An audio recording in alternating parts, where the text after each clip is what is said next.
Hello and welcome to this luncheon session, which is generously sponsored by Medtronic. We'd like to thank them for their dedication to our profession, not only now, but also further on. During the conference on Saturday, we have our Jeff Riley Scholarship Awards that will be presented by Medtronic, so we would like to thank them for that in advance. Now we're going to have two really good speakers talking about the new Vital Flow ECMO system. And while they will talk about the same thing, basically, these presentations will focus on different aspects of this new promising machine. I will present the two speakers now, and then they will just go one after the other. And you will have ample time for questions about their experience. First up, we have Cory Alwardt. Cory is a longtime connaissance of me, and he's the chief perfusionist and associate assistant professor of surgery at Arizona Mayo Clinic. And then second, we have Judy at Stanford, also a perfusionist. She's a senior perfusionist here nearby the Tampa General Medical Center. And without further ado, Cory, go ahead. Thank you so much.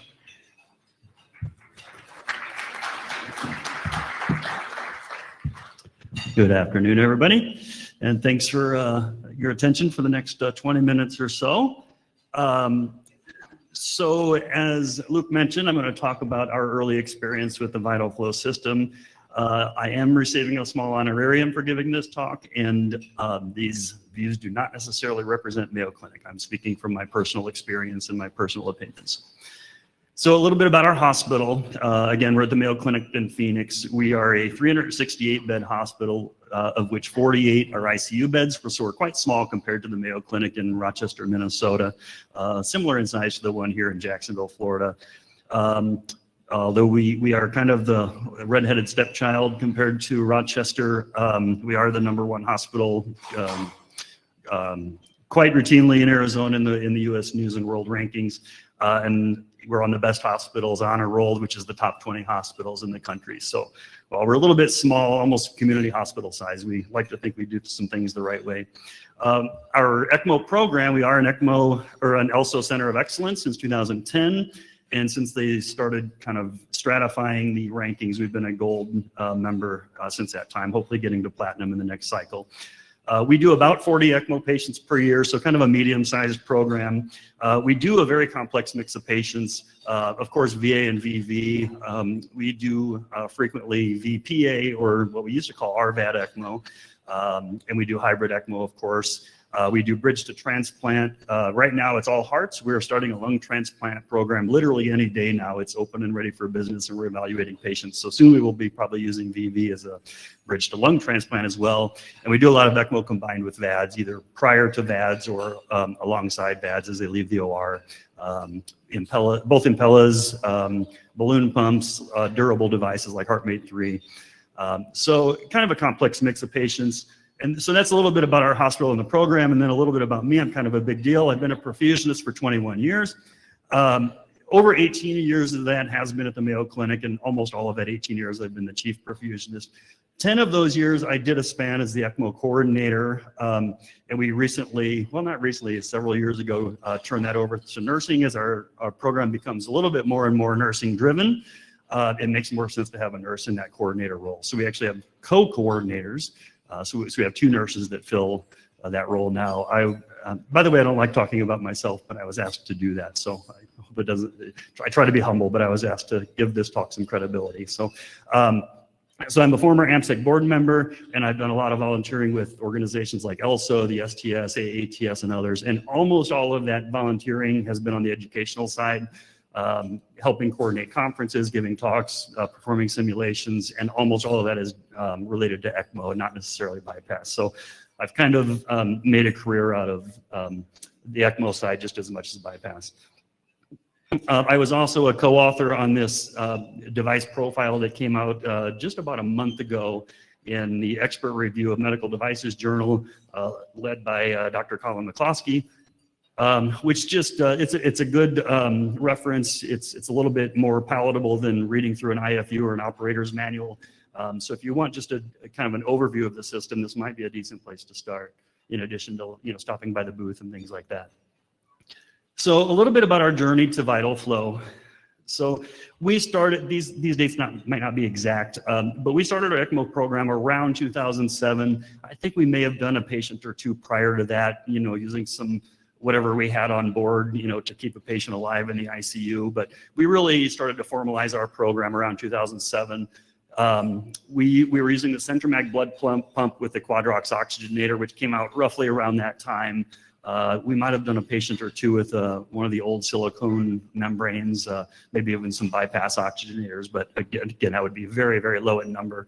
But essentially, when we started our ECMO program, we were using the CentraMag and Quadrox. We used that for the first 5 years or so of our program, and then CardioHelp came out around 2012, and we were one of the first 3 or 4 sites in the country to bring that on. So we were a very early adopter of that system, and it was really the workhorse of our program for a very long time. And as we did more and more patients, of course, we wanted to have a secondary unit as well. You never know how busy you're going to get. You never know if there's going to be back orders, things like that. So we wanted to make sure we had 2 systems to rely on. So once we got CardioHelp, that CentraMag and Quadrox system became kind of our secondary driver of our program. And then in 2020, for a number of reasons that are probably outside of the scope of getting into in this talk, we switched from the CardioHelp to the LivaNova LifeSpark as our blood pump. And this was around the time of COVID, so there was a kind of a capacity issue. We were able to get some consoles at a really good price very quickly, and which increased our capacity to keep a lot of patients on ECMO when the pandemic hit. And around the time the LivaNova LifeSpark came out is also the time that Medtronic released their Nautilus oxygenator. And if you've never seen it, the Smart Nautilus oxygenator has an LED screen on the top of it that gives you some circuit monitoring parameters, which I think you'll see in a couple slides here. There's also, I call it the dumb Nautilus. I don't think Medtronic probably calls it that. So they have a Smart Nautilus with the built-in integration. Then they have the dumb Nautilus, which is just an oxygenator without those monitoring capabilities. So what the LifeSpark and Nautilus allowed us to do was have a nice simple circuit, but still be able to monitor some of those parameters. Well, those systems worked well for us, meaning the CardioHelp is the primary driver for our program, the LifeSpark and Nautilus as kind of our backup circuit, or for certain patients where we might want to pump separate from an oxygenator. And then in 2024, maybe even late 2023, we were starting to hear things related to FDA issues from CardioHelp, which many of you in the room have probably dealt with. And essentially, it got to the point where the FDA told CardioHelp or the FDA told their users of CardioHelp that if you have alternatives, you should consider using them. So Mayo Clinic has a lot of resources, so it was hard to say we couldn't explore other options for our ECMO patients. So we decided from kind of a legal standpoint and a clinical standpoint to some degree too, that it was wise for us to look elsewhere. CardioHelp is a great system. It was a really good driver for us for a number of years, and we still do have the system. But we had a decision to make because LifeSpark was also being sunset by LivaNova around this time. So both our primary driver of our program, CardioHelp, and our backup system with the LifeSpark pump were basically being taken away from us to some degree. So we had a lot to kind of figure out in a short amount of time. And of course, other hospitals across the country were going through the same thing. So options were limited. Products, there wasn't an abundant number of products across different vendors and things like that. And a lot of people were fighting for those products. So mid-2024, so a little less than a year ago, we were given the opportunity to visit MC3 Cardiopulmonary in Michigan, which was eventually, right around that time, was acquired by Medtronic. So we were invited to come and check out the product at their headquarters and potentially be a part of their limited market launch, which we did. So why did we go to this visit? Why were we interested? Well, Of course, Medtronic is a very large, proven, and stable company. Locally, we have incredible support from our local Medtronic reps, Kim Lewis, who's not here, but we have a decades-old relationship, and she's phenomenal. So we were very comfortable with her. And then, frankly, we felt very fortunate to be asked to be part of this limited launch. Again, while other hospitals were probably looking for other options, one kind of fell into our lap to some degree. So it would have felt foolish not to go to Michigan and check out this new device. Soon after we left, in fact, I think I was trying to generate the PO before we even got back to the hospital. We decided to purchase 4 units. And what did we see when we were in Michigan that kind of led us to that decision? A couple things. First of all, from a perfusion side, we were very comfortable that the technology was proven. So the pump that they use in the vital flow system has been used for bypass for a number of years, thousands of cases. So we knew the blood pump was going to work. And the vital flow oxygenator was basically derived from that Smart Nautilus, or the Nautilus platform in which we had been using the Smart Nautilus. So we were very comfortable but that the main components of the system were going to work well. We really liked that it was a simple, kind of user-friendly experience using the device. We liked that it was very versatile. So there's a lot of benefits, of course, to a system like CardioHelp where the pump and oxygenator are one piece. But we have some patients where we like to have the oxygenator separate. Maybe that's because maybe they just want an RVAD instead of an RVAD with an oxygenator. Of course, that's off-label use, but we're able to provide that type of service. In fact, I'll come back to that in a little bit. But there's some versatility that other systems don't have. And I'll come back to that in a minute. It's also a very mobile system, so it's not approved by the FDA for inter-hospital transport, but of course, moving it around the hospital to the CT scanner, moving it around the ICU for ambulating patients, quite easy and very comfortable, compared to our previous systems that we had been using. So what we did as a program, once we got those 4 units, the Vital Flow now became the primary driver for our program. We still do have the CardioHelp system, but it's more of a backup, kind of only if we need it type of system. And again, we've been very happy with the CardioHelp, so there's no knock on them or anything like that. But the climate today, this is where we've ended up, and we're quite happy with our decisions. So we did our first case in the 4th quarter last year. This is our surgeon on the right, Dr. Brian Barris, and perfusionist Nick Hurst, who has since moved on to Milwaukee, unfortunately. But those were the 2 that helped with the first implant or insertion. And it was a failure to wean from cardiopulmonary bypass after a mini MVR. We did VPA ECMO, so the patient's LV looked good after surgery, but the right heart was struggling. So we essentially, again, we used to use the term RVAD ECMO, essentially an RVAD with an oxygenator. So that was our configuration. The oxygenator function was very familiar, again, because we were coming from the Nautilus system and the CardioHelp. And if you look at the specs on the oxygenators for the McKay oxygenators versus the Vital Flow, they're very, very similar, and they feel that way in real life. So we were very happy that everything kind of functioned just like we expected it to. We were also very happy that the pump is really powerful. And I guess we should have expected this, I suppose, because if you look at the flow curves, I think I have them in a slide coming up here. The hemodynamic kind of capacity of the pump is similar to Centromag, which is a really impressive pump. And it actually does it at a lower RPMs because it's a little bit larger pump. So we were very happy with both the oxygenator function and the oomph behind the pump. We did have some minor quirks. Again, we were one of the first few users of this system across the country. So there were some alarm setting issues, nothing that compromised patient safety, but some things that we didn't quite expect. We would get, one example is, if the PO2 on the arterial side would go to 100.1%, that little bit of error, we would get an alarm message where we would love to just turn that off and not have that active, because what's the harm in 100.1%? So anyway, so we had some little quirks like that we figured out. The way the delta P is calculated is a little different than CardioHelp, so there's some things we've had to get used to. But again, they're more quirks. They're not patient safety issues or anything like that. But I think as they get user feedback and things like that, they'll be addressing those types of things in the software. This first patient was eventually awake as he kind of recovered from the surgery and was quite proud to be he probably heard 100 times from 100 different people that, oh, this is the first one we've done. And he wasn't nervous about it at all. He was quite proud to be the first patient. So to date, we've done 12 ECMO patients and a total of 15 total patients. And I'll talk about the difference here in just a minute. So our 12 ECMO patients, 7 of them were veno-arterial, 2 of them were central, 1 was an ECPR.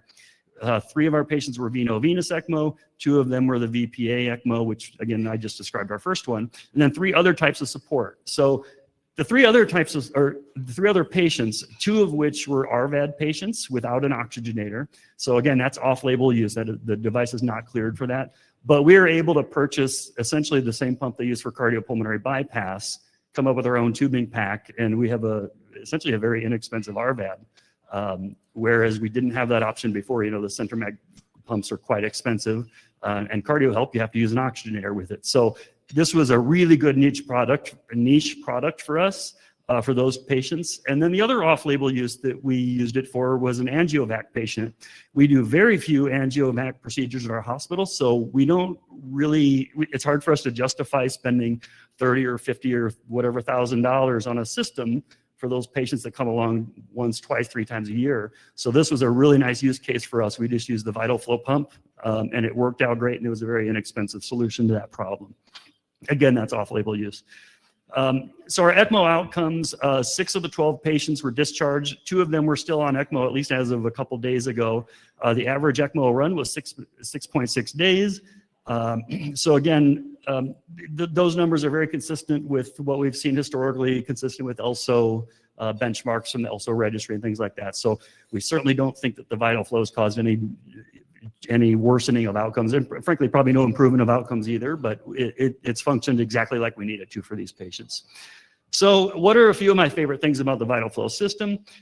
Again, we came from the Smart Nautilus oxygenator. There's that oxygenator on the left. It has that LED screen on the top, which gives you in and out inlet pressures and outlet pressures, inlet saturations and outlet saturations. So you don't have to hook up any extra tubing to get those values. They're just built into the system, which is really nice. So we came from that system to the Vital Flow system, and they used essentially the same user interface from the top of the oxygenator and moved it to the Vital Flow console.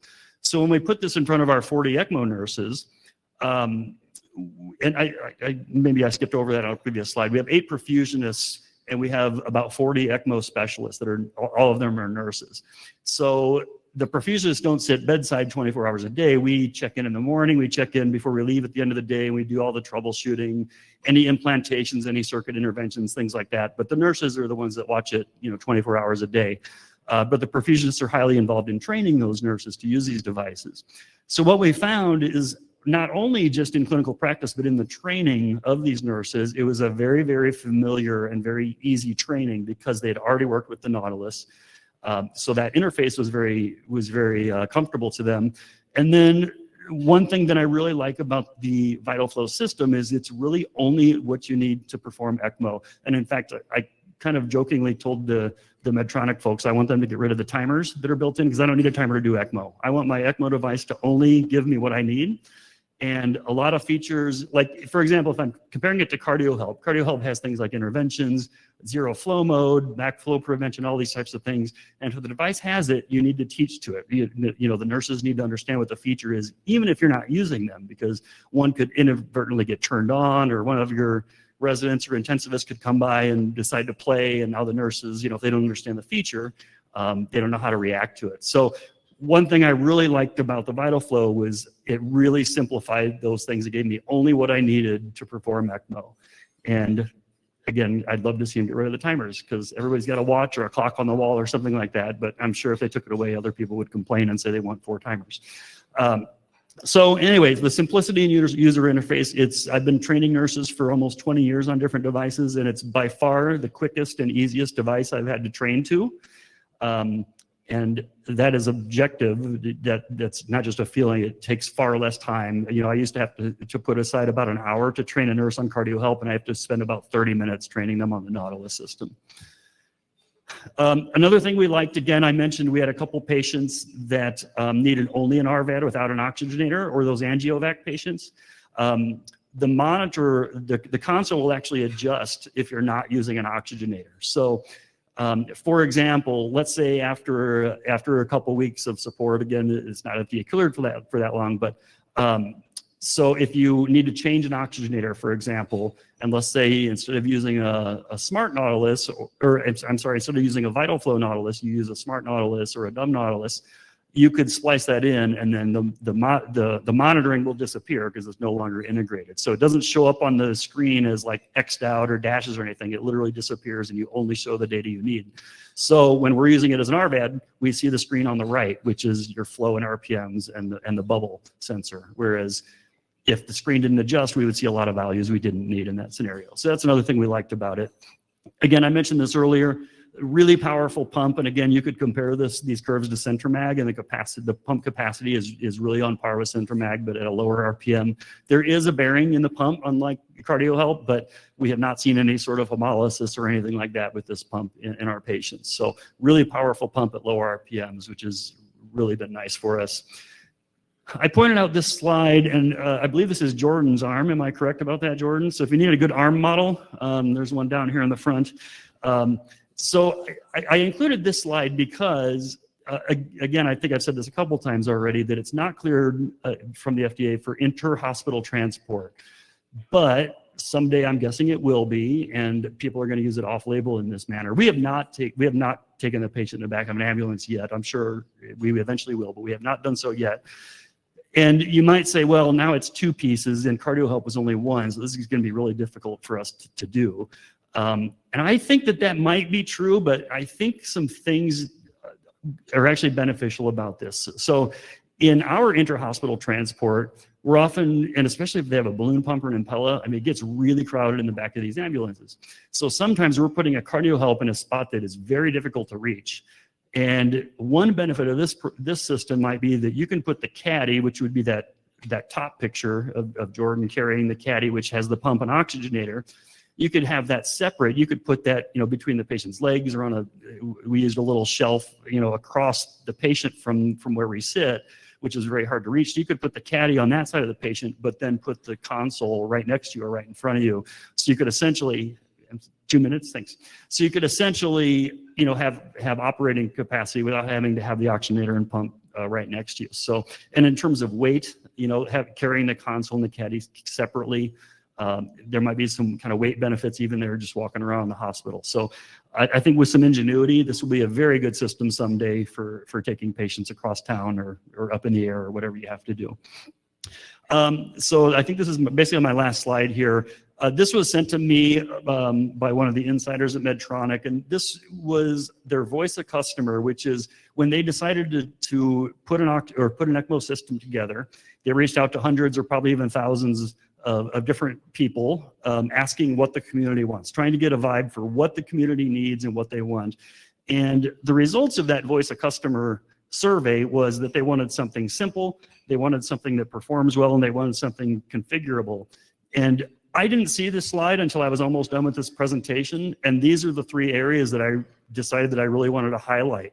So I thought it was really interesting that the benefits that I saw, the simplicity, the performance, again, the strong pump with the really familiar oxygenator, and then the configurability, having the pump and oxygenator separate. So those three things were really the three things that I noticed about the machine before I even saw this slide. So I thought whatever they kind of learned from their voice of customer, I thought they really accomplished that goal based on our experience. So I thought that was a nice way to finish up my presentation. I think I'll just now turn it over to Judy.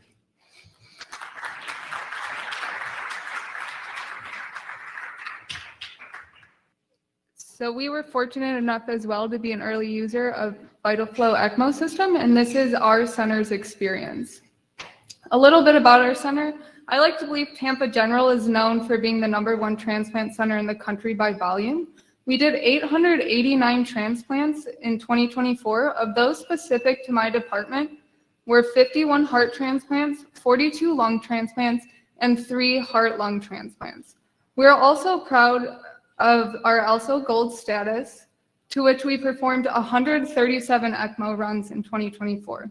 Of those between 2024 and 2025, we used 27 Vital Flow and Nautilus systems since we integrated. If I didn't give you guys enough information of what our center is proud of, you might also know us from the news for this, the aqua fence. A little bit of background for our department is that we have 13 perfusionists with one always on call or in-house 24 hours a day. We also have 5 cardiac surgeons. Our hospital has a nurse ECMO specialist model to which perfusionists will initiate, decannulate, and round on patients. Currently, we also do all in-house and outside facility transports. In the bottom right picture, that'd be your left. In the bottom left picture, you'll see our ECMO symposium this year, and we were thankful for all of Medtronic's help. Where we started using the Sorin SC-PC pump along with the Nautilus oxygenator. Our experience with Nautilus has been very positive. Over the year, we've had to perform minimal oxygenator changeouts, which speaks to the reliability of this pump. Compared to our previous setup, which you see in the slide, this is noticeably larger and more cumbersome than where we're at. The older system posed challenges, especially during intra-hospital transport and ambulation. Additionally, it offered limited, if not any, patient monitoring, and it was less efficient. This is where we're at. VitaFlow pump system and Nautilus oxygenator together, which comes as part of the VitaFlow set. One of the first things we noticed is the smaller footprint, which makes for far more practical and tight clinical spaces. The system also includes advanced monitoring and integrated technology, which enhances patient safety and allows for better clinical decision-making. It has significantly simplified intra-hospital transports and patient ambulation, improving mobility and efficiency in care and delivery. Another practical benefit is the easy access to the emergency crank, which improves our readiness in critical situations. While we haven't started using the data capturing yet, we hope to start soon, which will further streamline our workflows. Finally, the large intuitive screen makes system operation much easier for staff, reducing training time and potential for user error. The specifications are from Medtronic. So it's a polymethyl pentane oxygenator. It's got a priming volume of 226 milliliters. The recommended blood flow rate is 0.5 to 7 liters per minute with a max pressure of 750 millimeters of mercury. It has both a 3/8 inlet, arterial outlet port, and venous inlet port. And with the circular flow path designs, it eliminates corners where low flow and stasis can occur. It has a guided inlet which reduces velocity changes at the inlet, and the filling veins aid in even filling and even flow distribution across the membrane. So this is our setup. The video was originally 3 minutes and 29 seconds for reference. And we appreciate the all-in-one pack. It's simplified and efficient. You see where the prime bagger is removed and oxygenator taken out with easy color-coded caps, reducing complexity. The centrifugal pump had multiple lengths for the outlet tubing. Our institution uses the middle length, and we find that using the 9-foot-long patient line reduces the needs to add additional tubing and connectors.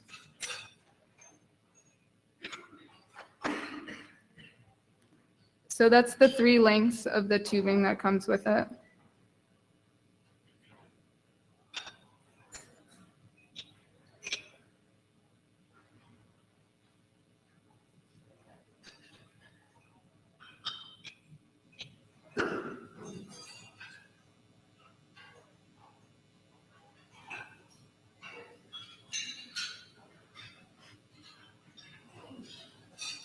These are all the extra pieces that come within the system to include clamps, so every perfusionist can enjoy that one.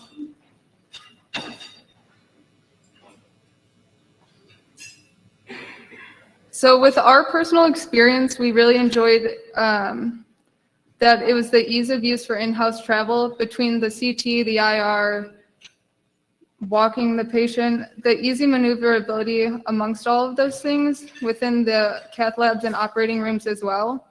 It supports our patient mobility on ECMO and our walking and moving, so this can enhance your clinical outcomes through active participation in therapy.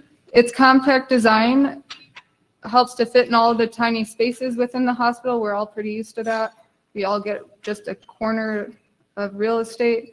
And it's relatively lightweight, which reduces the physical strain on healthcare providers during the transport.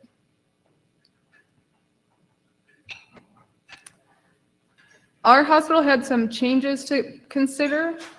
The VitaFlow has been great throughout, but these are some of the things we would consider changing.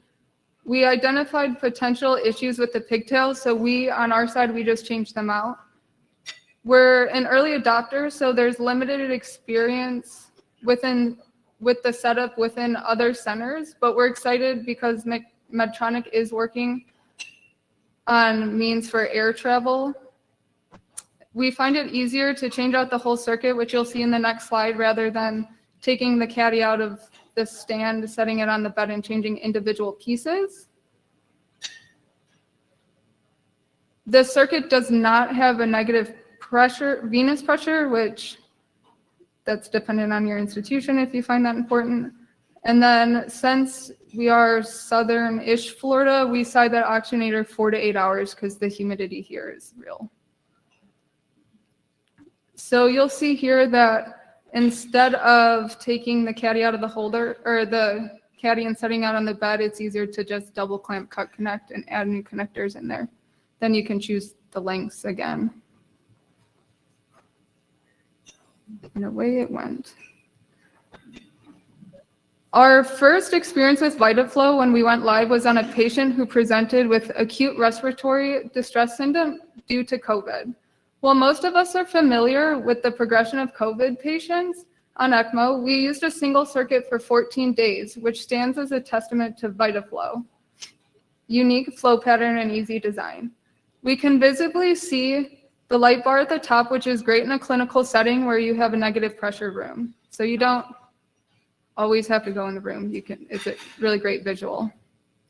Which brings me to the next complex case involving a redo surgery with an ascending aorta replacement, aortic valve replacement, and tricuspid valve replacement. So this patient required post-cardiotomy ECMO and underwent a massive transfusion protocol, highlighting the severity of the clinical situation. While the perfusionist was working on changing the cell saver reservoir, a manipulation of the heart led to significant air entrainment, which immediately triggered a high priority alarm on the VitaFlow system. The alarm functioned as intended, alerting us promptly. We clamped the patient out of the circuit, and upon further investigation, we identified the source of the air entrapment, a manipulation of the venous cannula within the heart, which we quickly replaced both the circuit and the cannula. While the case progressed and mass transfusion was still happening, we observed increasing pressure differentials pre and post oxygenator and indicated the need for a circuit change to maintain optimal function. Ultimately, 18 days on ECMO, the patient successfully decannulated. This case not only illustrates the complexity of post-surgical ECMO, but also the effectiveness of VitaFlow's monitoring and alarm systems, and the importance of rapid troubleshooting and team coordination. So we were very thankful because after this case, we talked to our Medtronic rep about where the placement of the flow probe goes in other centers, and after this experience, we put it post-pump pre-oxygenator. This case highlighted the necessity for noticeable alarms in order for quick assessment and maintain support. We are thankful for the ease of use and simplicity because as a perfusionist, we all know and are used to multitasking in cases like this. Some of our takeaways. We've had a very positive early experience with VitaFlow systems. One major improvement has how it has simplified intra-hospital transports. The smaller footprint and integrated configuration has made it much easier to move patients safely and efficiently. We've also seen continuity in performance with the Nautilus oxygenator. Given our strong past experience with it, it's reassuring to see those same benefits carried over seamlessly into the VitaFlow set.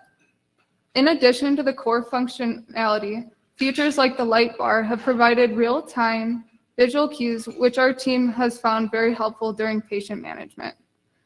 The transition has been a collaborative effort, and we want to highlight the support we've received from Medtronic.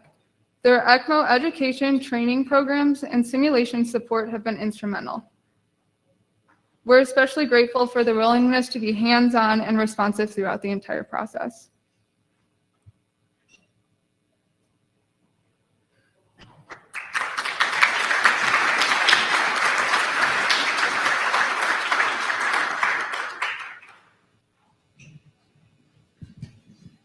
Thank you so much for these nice presentations. Are there any questions from the audience? Yes, we have one. Thank you. Hi, Patina, and I'm from Massachusetts. My hospital currently uses the Centromag for all of this, and when we transport, we put it in a suitcase, which is really kind of cumbersome to put in and taking all the tubing and all that. But and it's also, which is the major part, it's extremely heavy. Now, you guys had mentioned that it's very light. How light is it? I don't recall the exact specs, but again, remember, it's two different pieces. So the caddy itself, it's an aluminum frame that is less than 10 pounds, I believe. The caddy itself is very light. The caddy does have the hand crank on it, which is kind of heavy, but you could put the hand crank in a backpack or something else, so it's not carried, so it's not having to be carried with the pump and oxygenator. So the caddy itself would be the weight of the aluminum frame, the oxygenator, and the pump. So quite light. Heavier is the actual console that you have to carry. It is lighter than cardio, I remember that. I don't remember, it's roughly 20 pounds, I think, or something like that. So the fact that you can carry them separate, I think, is a little bit better. Now, again, you're carrying two pieces instead of one. I would guess that Medtronic is probably working on a way to make that work better, but in the short term, at least, you'd be on your own. If you wanted to carry it as one piece, you'd probably just have to have some ingenuity on how you do it. But certainly the way years ago, we used Centromag also for transport, and it was a bear, for sure. Judy? Yeah. Yeah, the console is 8 kilograms, and the caddy frame is 6 kilograms. Do you usually transport in a helicopter or in an all? Because I was lucky enough to be part of their usability as well, so that they are working on an all-in-one travel caddy, which will be a lot easier to do one piece. So I know for our hospital, when we transport, I've seen it in my mind already, where we set the whole place on the ground because it's not the structure. So I didn't do that. Hi, Nick Martini, Tampa General as well. Cory, I was wondering if you can go back to your slides and pull up the slide. I didn't get a chance to take a pic of it, of the centrifugals.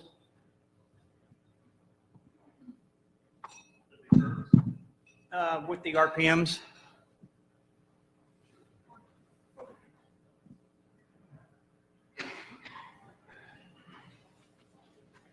Yeah, that one. If you don't mind 1 minute.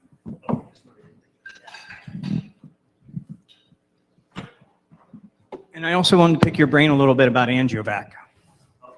So you just purchased the Affinity and used their circuit, or did you have additional tubing with it? So the AngioVac comes with its own pit. Right. All that you need is an actual pump. That's all you need, okay. That's all you need. Okay. And then now for you, Judy, I was wondering if you can go over how we sigh.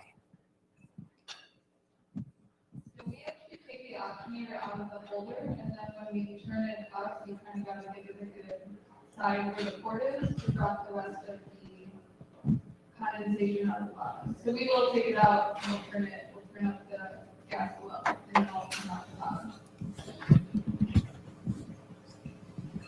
I have another comment about that. One thing we have noticed is it does seem that this oxygenator does have more condensation, or at least different condensation. What I mean by that is, since it's kind of a square housing, the fluid tends to kind of accumulate in a little tray, and so if you tilt the tray, it kind of all squirts out. So, but it does feel like there's more condensation, and it comes out a little differently than kind of a constant stream of some of the other oxygenators. So that's one thing. It hasn't been particularly problematic, but it's one thing you might notice is different.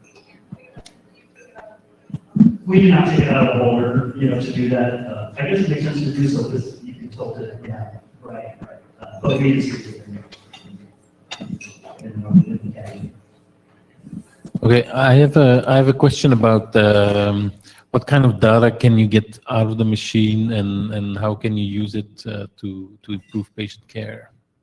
Yeah, so what kind of data is it? Right? Yeah. So everything is captured by the device for each patient, so you can export that data, and I think it's every 15 seconds, or it's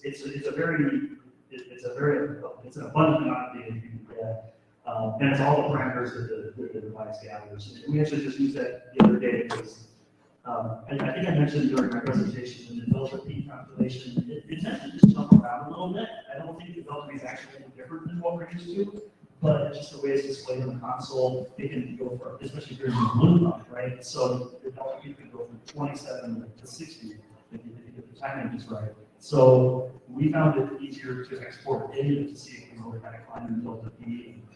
In one patient, we did it sort of come back down as we increase reactive fibrillation. But so essentially, in very frequent intervals, we're able to export all the data from the device here and download it to a spreadsheet and look at it as it turns over time. I also wonder about the negative pressure, the absence of a negative pressure. Just by show of hands for the people who are doing ECMO, who measures negative pressures on their ECMO? I would suppose that most of the people do that. How, in your experiences, how is that a problem, or is that something that you're waiting for? I think that we find out that most often measure pressure is through a volume status or candle status. So when the circuit is chugging or when the flow is dropping and chugging, there's going to be negative pressure. So I listed my favorite things on my slides. My least favorite thing about Nautilus, or about the vital flow, is that it does not have the venous pressure monitoring. It is a measure volume status, cannula size, and things like that. So it's a good guide for us. And it's funny because when I talk to people that don't monitor venous pressure, they're like, I don't really need that. And then you start using it, and you realize how valuable it can be. So one piece of feedback we've given at the time, and I don't know if I'm supposed to say this, but I'm gonna. That I believe their engineers are looking at a way to estimate the negative venous pressure displayed on the console. And if they could do that accurately, it might be a really clever way of getting that venous pressure without having to add complexity. So hopefully sometime down the road, we'll see the venous pressure on the device, even though we're already measured. You got a couple online? Yeah, I cannot see the chat, so please go. Thanks. So a couple people on the chat are asking about if air gets into the oxygenator, how easy is it to reprime? And somebody encountered an issue where they had a backup circuit sitting over the weekend, and when they next checked it, there was a little bit of air on the pre-membrane side of the oxygenator. You find that normally? So if we do get air in our system, we usually just use that whole air system because there's no air to see what there's actually at. And I would just say that air on the free side is probably grind it when it's warm and now it's cooled down. Probably is air kind of coming back up. And yeah, we haven't seen any issues with that. There is, similar to other devices, there is a de-airing membrane that will count on the free side. It's used for de-airing, but if that is loose or taken off, you could theoretically get air coming into the circuit from that port. In terms of, I agree with Judy that if we get, certainly if we get any kind of massive amounts of air into our circuit, we're replacing the whole circuit anyway. But I don't think kind of the air handling, the air, incidents or exchanges, I don't think they'd be any different with this system than with any other system you've ever used. But I have not seen that getting air into the system after running. And then both of you have prior experience with the Nautilus. How difficult do you think it would be to just like get this new system and then try to learn how to use it? Is that a learning curve? Yeah, I did highlight that on the slides. Is that for us, since we were in our system or our program already, it was really easy versus immediately you said, "Oh, I have to do this. I don't have to say anything like that." Setting environments and things like that. So for us, it's a very easy transition. I imagine it'd be an easy transition if you're not using Nautilus, just because it's a pretty simple and intuitive system, user-friendly. So again, it's the easiest system I've ever had to train clinicians on anytime soon.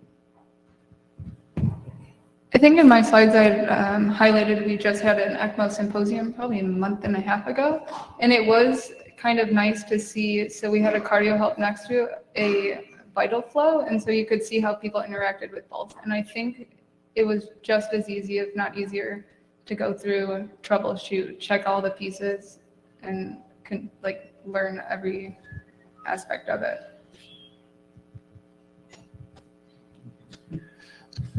I thought there was a question. Other questions online?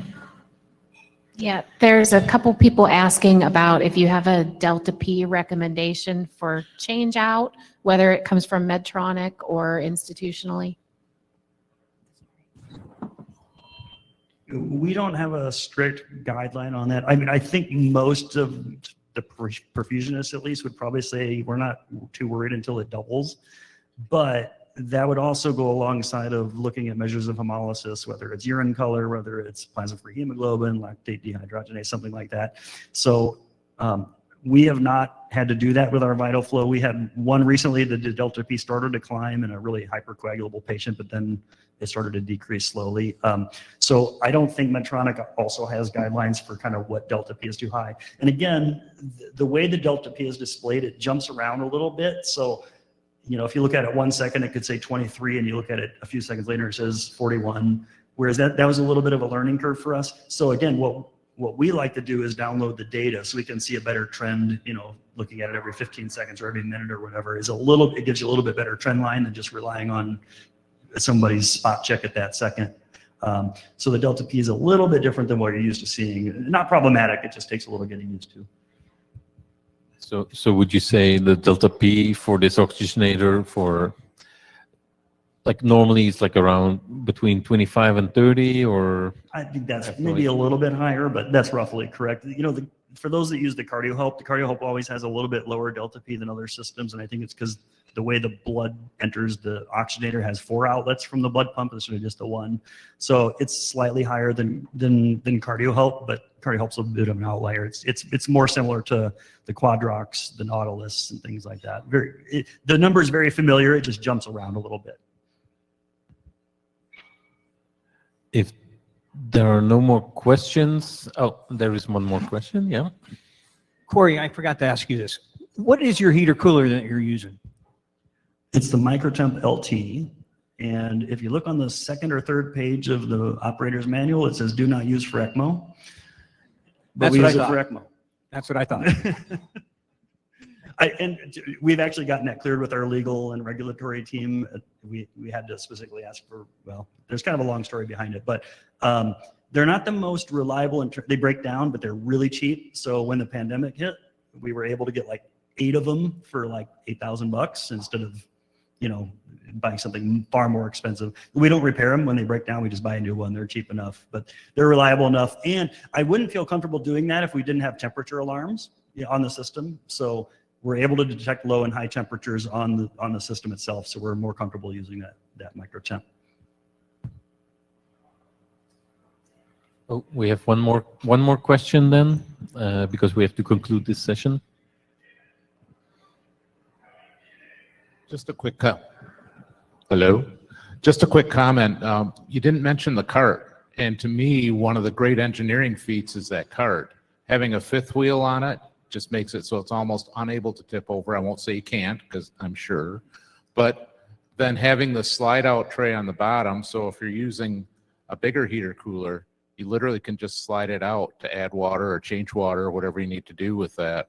And then the configuration of all the handles and everything, to me, that's one of the great things about that device. Hello? I don't know what that was. You're 100% right. It's probably the best designed cart that I've seen. And the console as well, the kind of brains of the operation also swivels around, so it can literally 360 degrees. So if your cart's in a kind of a weird angle, you can turn the console to face you. So you're right. It's a really nicely designed cart, 100%. Okay, well, that concludes this session. Judy, Cory, thank you so much. And thank you, Medtronic, for giving us some food and for facilitating this. And we'll see each other after a 15-minute break for our next session. Thank you.